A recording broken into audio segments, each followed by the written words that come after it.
Bonjour à tous et soyez les bienvenus si vous nous rejoignez. Nous sommes le jeudi 23 septembre. Nous restons ensemble aujourd'hui jusqu'à 17 h, tous les quarts d'heure en direct. Sans plus tarder, on retrouve le Flash Info.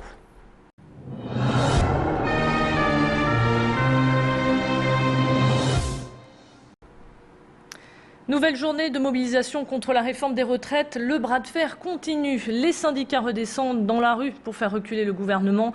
Une mobilisation qui risque fort bien d'être supérieure à celle du 7 septembre. Le gouvernement est toujours inflexible sur le départ légal à la retraite qui devrait passer de 60 à 62 ans et de 65 à 67 ans pour bénéficier d'une retraite à taux plein. Les femmes sont particulièrement lésées par cette réforme puisque le ministre du Travail a rejeté l'idée d'un maintien de la retraite à taux plein à 65 ans pour les femmes ayant élevé 3 enfants. Avec cette réforme, elles devront attendre 67 ans.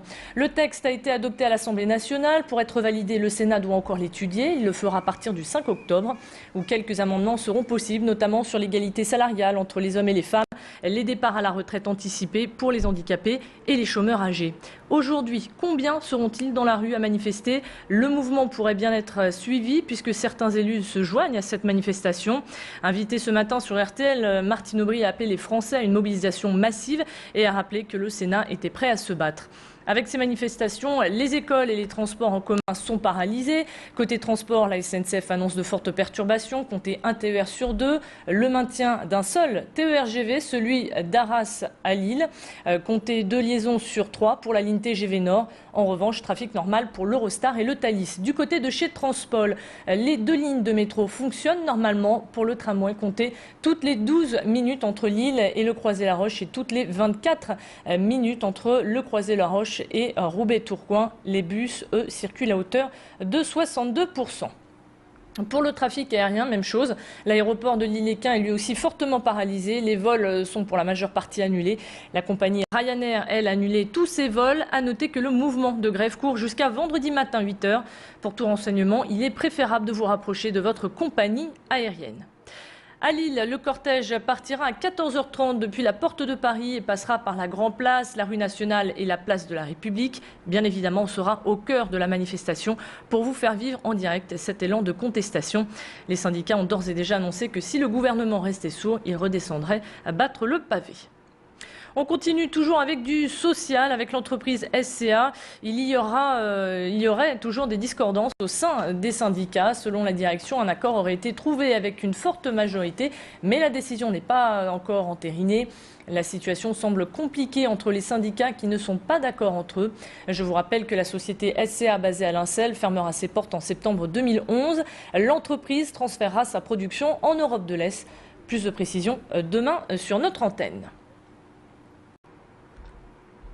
L'actualité, c'est aussi un nouveau homejacking ce matin à Lers. Un couple d'une quarantaine d'années a été réveillé aux alentours de 7 h du matin par l'intrusion de 2 individus armés.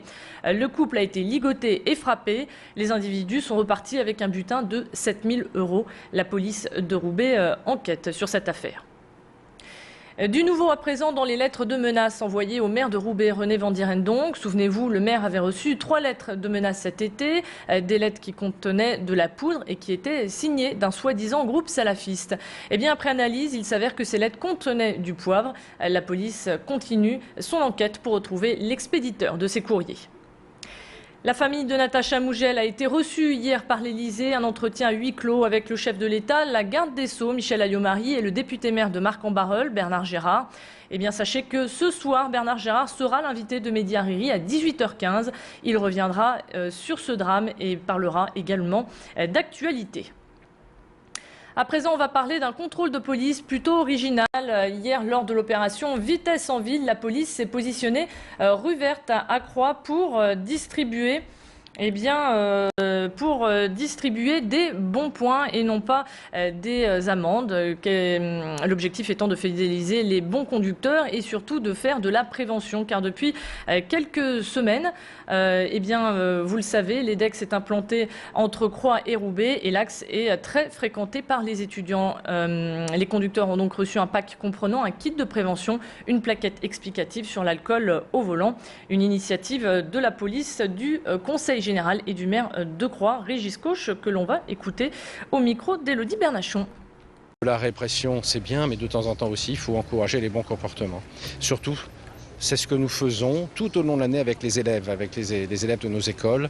C'est leur apprendre les bonnes pratiques et associer les parents et les enfants. Et c'est les enfants qui servent aussi de prescripteurs auprès de leurs parents pour leur dire là, tu ne devrais pas faire ça, j'ai appris ça. Et ça, je pense que c'est toute la vertu de cette opération et que nous menons, je vous le répète, tout au long de l'année. Elles sont grandes, jolies et rêvent de devenir mannequins. Un rêve qui sera peut-être exaucé aujourd'hui lors de la finale du concours Elite Model Look. Parmi les 10 finalistes, il y a 3 nordistes. On retrouve Justine, 15 ans de Lambersart, Alexandra, 16 ans de Douai et Camille, 15 ans de Coulogne. La grande gagnante française participera à la finale internationale qui se déroulera le 10 octobre à Shanghai, en Chine. On leur souhaite donc bonne chance. Et on termine cette édition avec la fête de l'indignation. C'était hier soir à l'Aéronef. Un concert avec pas moins de 6 groupes sur scène pour dire non à la politique du gouvernement envers les gens du voyage. Marcel et son orchestre, Loïc Lantoine, Jeff Kino ont fait des étincelles. Un moment festif avec 1500 personnes venues danser et chanter.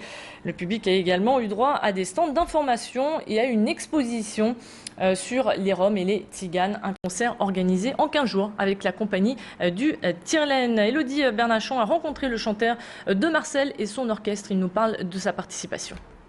Effectivement, c'est probablement Bernard Lavilliers ou Renaud qui m'ont sensibilisé au problème de l'apartheid à l'époque, où Bob Dylan a dû sensibiliser d'autres personnes au Vietnam à une époque. Je pense qu'effectivement, dans un moment de fête, on se retrouve et on fait circuler des idées. Après, il appartient à chaque citoyen de creuser, de chercher un petit peu sa façon d'analyser le problème. Mais au moins, on met un éclairage. Voilà pour l'essentiel de l'actualité. Restez avec nous, on se retrouve dans un instant.